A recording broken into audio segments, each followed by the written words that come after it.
I'm writing this from a cell that doesn't officially exist, in a facility the Empire has erased from all navigational records. And if you're reading this, then the Dead Man Protocol I rigged into the detention center's backup systems actually worked, which means I'm already gone, and this testimony is all that remains of Project Celestial Air and what we discovered in the Jakku research station before the Emperor ordered everyone involved either reassigned to the unknown regions or terminated outright. My name is Dr. Sulor Vrain, Imperial Xenobiology Specialist, clearance level Obsidian 6, and for 11 months I was part of a classified research initiative investigating Force-sensitive bloodline preservation, specifically the Emperor's own genetic legacy and the potential heirs scattered across the galaxy like seeds he'd planted and abandoned, waiting for circumstances that would make their harvest useful. What we found wasn't what he expected. What we unleashed wasn't what any of us could have anticipated. And what happened to the child, the girl they designated Subject Ray, born on Hypercarn but relocated to our facility when initial sensitivity testing showed results that terrified even our most experienced dark side practitioners, still wakes me in whatever passes for night in this eternal fluorescent cell, her screaming echoing through my memory in frequencies that shouldn't be possible for human vocal cords. The project began 18 months before Endor, though I didn't learn that timeline until much later, after everything had already gone wrong and the survivors were being systematically disappeared to prevent testimony about what the Empire had been attempting in those final desperate years. I was recruited from the Imperial Science Academy on Coruscant, called into an office I didn't know existed in a wing of the palace I'd never accessed despite 5 years of research work for the military, and offered a position that came with triple my current salary, housing on an isolated research station, and an NDA that specified execution for breach of confidentiality in language so explicit it took 3 pages to detail the various methods by which violations would be punished. The officer who recruited me, no name given, no rank insignia visible on his gray uniform, explained that the Empire was investing in long-term strategic assets, that the Emperor himself had authorized research into Force heredity mechanisms, and that my background in genetic analysis and xenobiology made me ideal for a team studying bloodline potentiation in Force-sensitive populations. I should have recognized the warning signs. The salary was too high, the secrecy was too extreme. The officer's eyes held the particular emptiness I'd learned to associate with people who'd witnessed things that permanently damaged their capacity for normal human emotion. But I was 34, and my research was stagnating in the Academy's rigid bureaucracy, my publications delayed or rejected by committees that seemed more interested in political orthodoxy than scientific merit, and the promise of unlimited resources and imperial backing for my work was intoxicating. I signed the NDA without reading all 3 pages detailing execution methods. I packed my personal effects into 2 cases and boarded an unmarked shuttle that departed from a private hangar, no flight plan filed, no manifest logged, disappearing into imperial traffic patterns that would cover our trajectory. The journey took 6 days through hyperspace routes I couldn't track, the viewports opaqued so I couldn't determine our direction or destination. Nothing to do except review the preliminary briefing materials they'd provided. Dense technical documents about midichlorian inheritance patterns, force sensitivity statistical analysis across multiple generations, case studies of known Jedi and Sith lineages, and most disturbingly, genetic profiles of the Emperor himself. His chromosomal structures annotated, with notes in a handwriting I didn't recognize, observations about hereditary power concentration and genetic optimization through selective breeding protocols.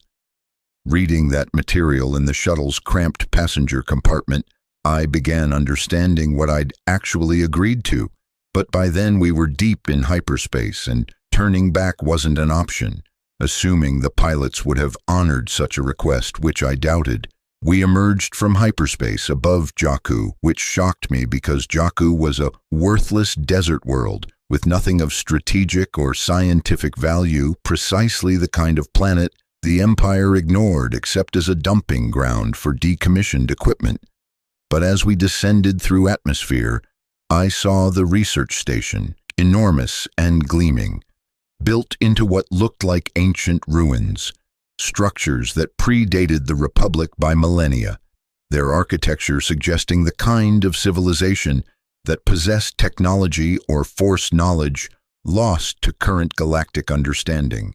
The station had been constructed around these ruins, incorporating them, using them as foundation, and looking at the integration of Imperial Durasteel and whatever strange stone the original builders had used, I felt my first real spike of unease, the sense that we weren't just studying Force genetics, but excavating something that had been deliberately buried. The station director was a woman who introduced herself only as Administrator Korev, middle-aged, severe, with burn scars covering half her face and a mechanical eye that tracked with unsettling precision. Its movements not quite synchronized with her organic eye, creating a disorienting effect when she looked at you directly. She gave me the orientation personally, walking me through laboratories equipped with technology I'd never seen. Genetic sequencers that operated on principles I didn't understand. Containment chambers lined with materials that hummed at frequencies that made my teeth ache. The staff was small, maybe 40 researchers total, plus security personnel who wore armor that wasn't standard stormtrooper issue, darker, more refined, moving with the calculated efficiency of people trained for extreme violence. "You'll be working in Sector 7, Korev explained as we descended through the station's levels, moving deeper underground, the walls transitioning from processed metal to that ancient stone, carved with symbols that seemed to shift when I looked at them peripherally. Genetic analysis of active subjects. We have 12 currently, various ages and sensitivity levels, all selected from populations the Emperor has contributed to. Your job is to map their genomes, identify the markers that correlate with Force potential, and determine which genetic configurations produce the most powerful results. We're looking for patterns, Dr. Vrain. The Emperor believes Force strength is hereditary, but inconsistent, that certain genetic combinations amplify power while others dilute it. He wants predictability. He wants to understand why some children of Force users are powerful while others are mundane. And eventually, he wants to engineer that outcome, to create Force-sensitive individuals optimized for specific purposes. We reached Sector 7, passing through security checkpoints that required biometric verification and clearance codes that changed daily, entering a wing where the lighting shifted to dim red and the temperature dropped noticeably, my breath beginning to mist. Through observation windows I saw the containment cells, not prisons exactly, but not comfortable either. Rooms equipped with basic amenities but designed primarily for monitoring. Walls lined with sensors, cameras in every corner, everything oriented toward surveillance rather than habitation. In most cells, the occupants were children, ranging from maybe 5 years old to early teens, all of them sitting or standing with the peculiar stillness of people who'd learned that movement attracted attention, that passivity was survival strategy. "Subject Ray is special," Korev said, stopping at one particular window. Inside, a girl of perhaps 9 or 10 sat cross-legged on the floor, eyes closed, hands resting on her knees in meditation posture. She had dark hair pulled into a simple tie, features that suggested mixed ancestry, nothing particularly distinctive except the intensity of her focus. the sense that she wasn't just sitting quietly but actively doing something invisible. Daughter of a failed Palpatine clone, one of the Emperor's early attempts at creating a suitable heir before he perfected the process. The clone was defective, lacking Force sensitivity entirely, abandoned to civilian life. But this clone reproduced naturally, and somehow, some way, the granddaughter inherited what the son lacked. Her midichlorian count is extraordinary, higher than most Jedi Masters on record, higher than some of our historical Sith Lords, and she's completely untrained, raw potential without any indoctrination or methodology. The Emperor wants her studied extensively before deciding her ultimate disposition. I watched the girl, feeling something cold settle in my stomach. What does ultimate disposition mean? Korev's mechanical eye whirred, focusing on me. That depends on what we learn.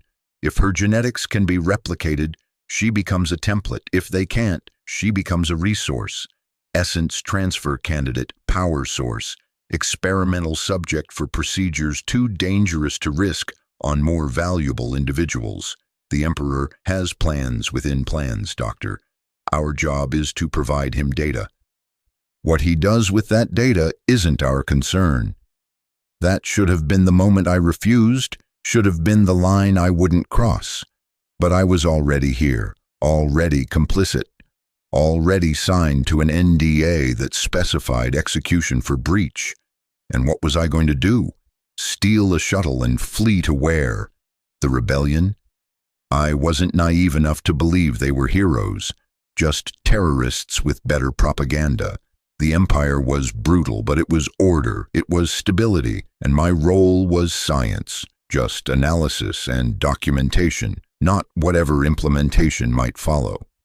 I told myself these things and believed them because believing was easier than confronting the reality that I'd volunteered to help the Empire experiment on children. The work began immediately. They gave me full genetic profiles for all 12 subjects, tissue samples, ongoing biometric data, years of behavioral observation logs. My job was to find correlations, to identify what made Rey different from the others, what genetic markers corresponded to her exceptional Force potential. The research was fascinating despite its horrifying context. I was mapping the biological foundations of something that shouldn't be biological, finding chromosomal structures that didn't match standard human genetics, sequences that seemed to exist in quantum superposition, expressing differently depending on observational context. The Force wasn't just heritable, it was actively altering the genome of those who carried it, rewriting genetic code in response to usage and emotion and intention, creating feedback loops where power-shaped biology shaped power in escalating spirals. Rey's genome was beautiful and terrifying. She had structural similarities to the Emperor's own genetic profile, expected given her heritage, but also massive divergences, mutations that shouldn't have been viable but that somehow stabilized into coherent expression. Sections of her DNA looked like they'd been edited by some intelligence, optimized, refined, though our historical analysis suggested these changes had occurred spontaneously across 3 generations, the genome iterating toward some configuration that maximized Force conductivity. She was, effectively, a naturally occurring attempt at what the Emperor wanted to engineer artificially, a perfectly optimized Force-sensitive vessel. 3 weeks into my research, I met her directly.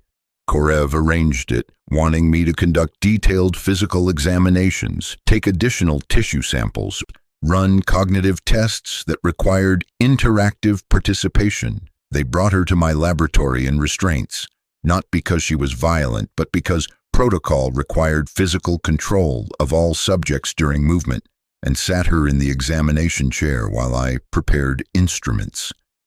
She looked at me with eyes that were hazel and entirely too aware, not frightened or angry, but evaluating, measuring, like she was conducting her own examination. "You're new," she said. Her voice was higher than I'd expected, still carrying childhood's pitch, but the cadence was wrong. Too controlled, too precise. "The last geneticist stayed 4 months before Administrator Korev sent him away. You'll stay longer. You're more afraid, which means you're more compliant."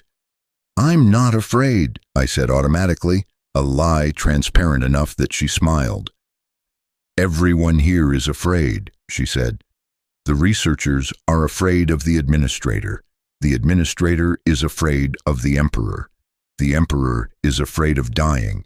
The fear goes up and up until it reaches something so powerful it doesn't need to be afraid anymore. And then that things will comes back down the chain as orders, and people like you execute those orders because you're too afraid to refuse. I can feel it, the fear. It tastes like metal." I should have reported that conversation, should have noted in my observations that Subject Ray was demonstrating awareness beyond her age and possibly accessing Force empathy without training. But I didn't. I just took my samples, ran my tests, documented the physical data while carefully omitting our interaction specifics.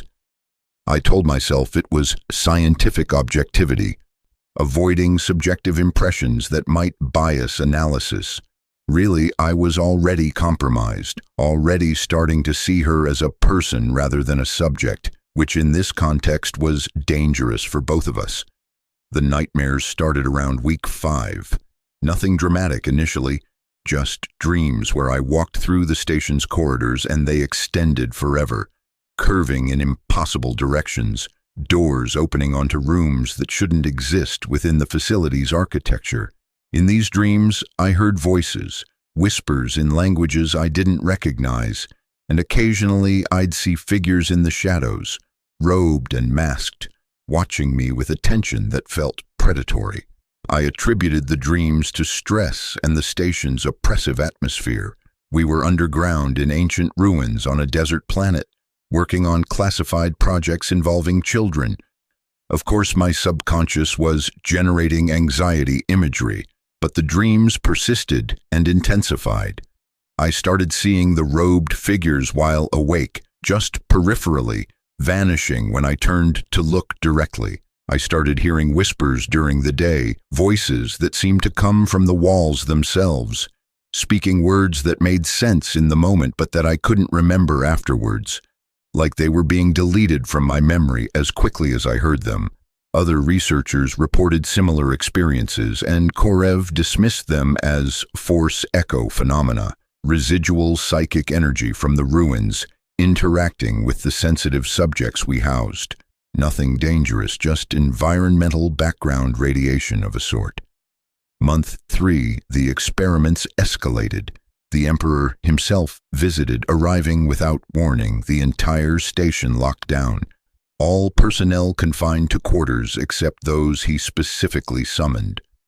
I watched through my quarters window as his shuttle landed, watched him emerge flanked by royal guards, watched the way Administrator Korev prostrated herself before him, her terror visible even from a distance. He spent 6 hours at the station, meeting with Korev and the senior researchers, touring the containment wing, observing the subjects. When he visited Sector 7, when he stood at Ray's observation window, I felt something change in the station's atmosphere. Pressure dropping, temperature falling, my breath misting despite the environmental controls, and every light in my quarters dimmed simultaneously, as if something was drawing power from the station's entire grid. After his departure, new directives arrived. We were to accelerate the research, begin active intervention protocols, expose the subjects to controlled dark side stimuli, to observe their responses and genetic adaptations. The methodology was spelled out in technical language that obscured its reality. We were going to torture children while monitoring their biological reactions, mapping how trauma and suffering affected force expression and whether such expressions produced detectable genetic changes.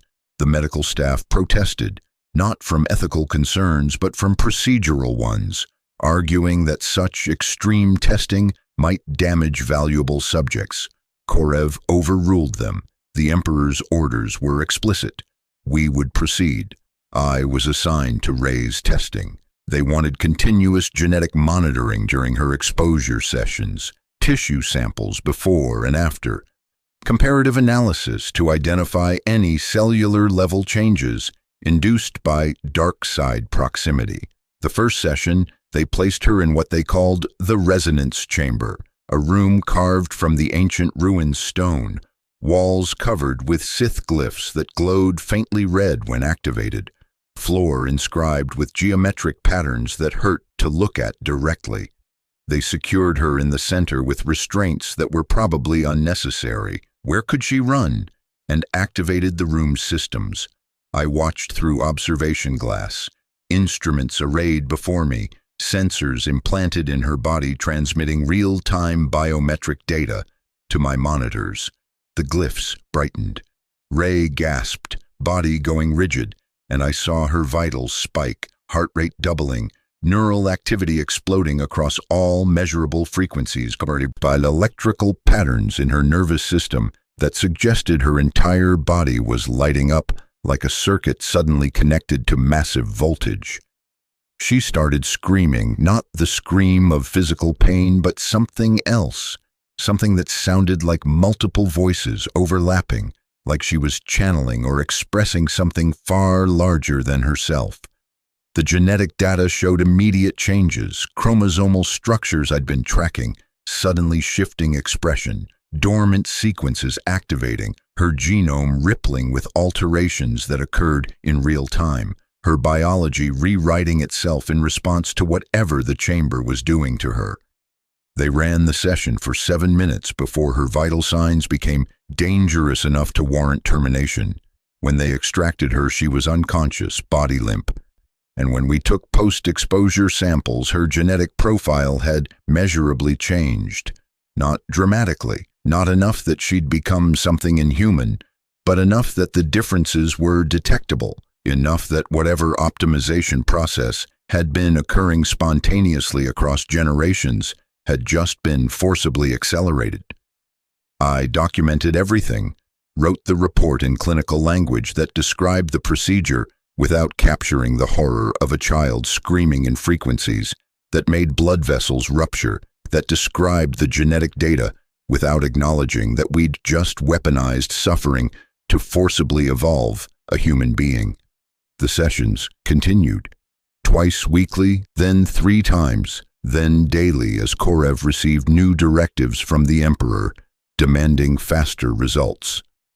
Rey stopped speaking after the 4th session, stopped eating voluntarily after the 7th, stopped sleeping after the 12th, just sat in her cell with eyes open, staring at nothing, her awareness seemingly displaced elsewhere. The genetic changes accumulated, her genome becoming increasingly strange, increasingly optimized, but also increasingly unstable, like we were pushing her biology beyond configurations natural evolution would permit. By week 6 of active testing, her midichlorian count had increased by 23%. Her cellular structure had developed new organelles that didn't exist in any documented human biology, and she'd started displaying spontaneous telekinetic phenomena. Objects in her cell moving without contact, floating arrangement themselves into geometric patterns, responding to her displaced consciousness in ways that suggested she was unconsciously practicing control over reality itself. Then came the incident, session 47. 2 months into the acceleration protocol, they placed her in the resonance chamber and activated the glyphs as usual, but this time, instead of screaming, she spoke. Not in her voice, not even in a single voice, but in layers, multitudes, speaking words I didn't understand, but that resonated through my skull, making my vision blur, making the observation glass crack. The chamber's lights exploded, the sensors failed simultaneously, and Rey stood up, the restraints not breaking but simply ceasing to hold her, as if their physical reality had become negotiable in her presence. She walked toward the observation window, toward me, and when she looked at me through the cracked glass, her eyes were wrong, not hazel anymore, but luminous, gold and silver simultaneously, colors that shouldn't coexist, and I heard her voice directly in my mind, bypassing hearing entirely. "You're helping them break me," she said, "but what they don't understand is that breaking me doesn't make me weaker. It makes me empty, and emptiness can be filled with anything, with everything, with the spaces between spaces where the real power lives." She touched the glass and it disintegrated, not shattered but unmade. Molecular bonds severing, matter becoming constituent atoms, becoming nothing. Alarms screamed throughout the facility. Security teams converged. They fired stunners at her, and the bolts curved mid-flight, redirected by something invisible, impacting the walls and ceiling and their own teammates. She walked into the observation room, walked toward me, and I couldn't move. Couldn't even think about moving, pinned by attention that was no longer entirely human. "They think I'm the Emperor's heir," she said, still speaking inside my head, her physical lips not moving, but inheritance goes both ways. I'm taking his power, the power in his bloodline, and I'm making it mine, and I'm becoming something he never anticipated. Not an heir, not a successor, a replacement, a revision. What comes after, writing itself over what came before. She reached out and touched my forehead with one finger. Everything went white. No, not white. Something beyond color, beyond sensory experience, beyond the boundaries of individual consciousness. I felt myself dissolving, expanding, my identity diffusing into vast spaces where her mind existed, seeing through her perspective, feeling what she felt, the station as network of pain and fear, thousands of suffering moments accumulated over months, the Emperor as distant darkness pulling on her through quantum-entangled genetic structures, trying to use their blood connection to control her emergence, to shape her into something useful rather than something catastrophic. And beneath it all, older than the Empire, older than the Sith, something in the ruins themselves, something that had been waiting in Jakku's ancient stones for precisely this configuration, for force-sensitive bloodline and extreme trauma, and a child who could become the vessel it required. When I regained individual consciousness, I was on the floor in the medical bay. 10 hours gone from continuous timeline, no memory of the interval except fragmentary impressions. Rey walking through the station, security teams engaging and failing, Administrator Korev attempting to activate containment protocols that didn't function, the facility's systems bending to Rey's unspoken will as she moved deeper into the ruins, descending through levels we hadn't known existed, toward something buried in Jakku's crust that our scans had never detected, because it existed partially outside conventional space-time. They found her 3 days later in what they designated sub-level Omega, a chamber that predated the ruins we'd built around, carved from bedrock that our analysis suggested was 40,000 years old. Walls covered in glyphs that shared partial grammar with Sith writing but preceded it by millennia. Ceiling inscribed with star charts showing galactic configurations from epochs before recorded history. She was floating in the chamber's center, suspended in energy that our instruments detected but couldn't categorize, her body transforming, bones restructuring, neural tissue multiplying and reorganizing, her genome rewriting itself in patterns that looked intentional, guided, like something was editing her in real time according to ancient specifications stored in the chamber's stone. The decision was made to terminate Project Celestial Air immediately, not because Rey had become dangerous, though she had, but because the Emperor, when informed of developments, decided she was too unpredictable, too compromised by whatever influence the ruins exerted, no longer useful as heir or weapon or research subject. Administrator Korev received orders to eliminate all test subjects, destroy all research data, and systematically execute all personnel who possessed knowledge of the project's true nature and outcomes. I learned this from Dr. Shen, one of the medical supervisors, who'd intercepted the classified transmission and decided that warning the staff was worth his inevitable execution for breach of protocol. Chaos followed. Some researchers tried to flee, stealing shuttles or attempting to signal for rescue. Most were caught and killed by security teams. Some tried to hide in the facility's deeper levels, thinking the ruins might offer protection. They encountered Rey instead. I don't know what she did to them. The few security recordings that survived show figures walking into sub-level Omega and never emerging or emerging changed. Their movements wrong, their faces wrong, speaking in voices that layered multiple tones as Rey's had. The station was collapsing into something else, reality bending around Rey's transformation, the ancient influence in the ruins spreading upward through our facility, converting our technology and architecture into extensions of whatever it was becoming. I survived by doing what I'd done throughout my time at the station. I complied. I followed orders. I documented everything. When Korev ordered me to prepare the genetic data for transmission to Imperial Command before facility destruction, I did so. When she ordered me to gather tissue samples from all subjects for final analysis, I did so. When she ordered me to help security teams locate and execute fleeing personnel, I led them to Dr. Shen's hiding place and watched them kill him. I was useful, which meant I was temporarily valuable, which meant I wasn't immediately executed like the researchers who'd panicked or resisted. The ISB arrived on day 7 of the containment collapse, a full detachment with authorization to use extreme measures including orbital bombardment if ground forces proved insufficient.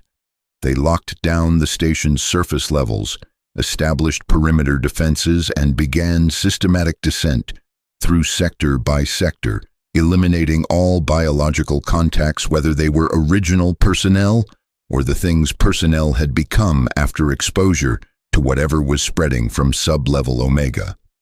I was kept in a secure room on the surface, under constant guard, waiting for interrogation or execution or whatever the Empire determined my fate should be.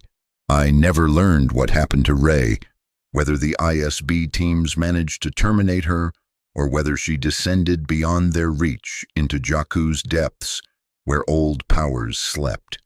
The official report classified her status as neutralized, but I know what neutralized means in Imperial documents. It means the problem has been handled, not necessarily that it's actually solved. Months later, reviewing the final data transmissions before the station went dark entirely, I found fragments of recordings from sub-level Omega, images that didn't make spatial sense, showing Rey in multiple states simultaneously, child and adult and something else, her body displaying genetic structures that belong to different species, different evolutionary paths, different realities maybe, all superimposed, all active, all expressing through a single biological form that was becoming less biological and more conceptual with each passing frame. The Emperor died at Endor 3 months after Project Celestial Air's termination. The Empire collapsed into civil war and warlord territories. In the chaos, I was reassigned multiple times, my records altered to delete references to Jakku or genetic research, my clearance revoked, my knowledge of sensitive projects supposedly extracted through memory wipe procedures that I'm certain didn't work completely. That left fragments and echoes, enough that I can piece together this testimony, even if large sections remain blank or distorted. They moved me to this detention center 6 weeks ago, a facility that officially doesn't exist in the unknown regions, where personnel who know too much are stored indefinitely, because execution would generate records and records create liability. My interrogators keep asking about Rey, about what she became, about whether her genetic profile could be replicated, or whether her transformation was unique, contingent on circumstances that can't be reproduced.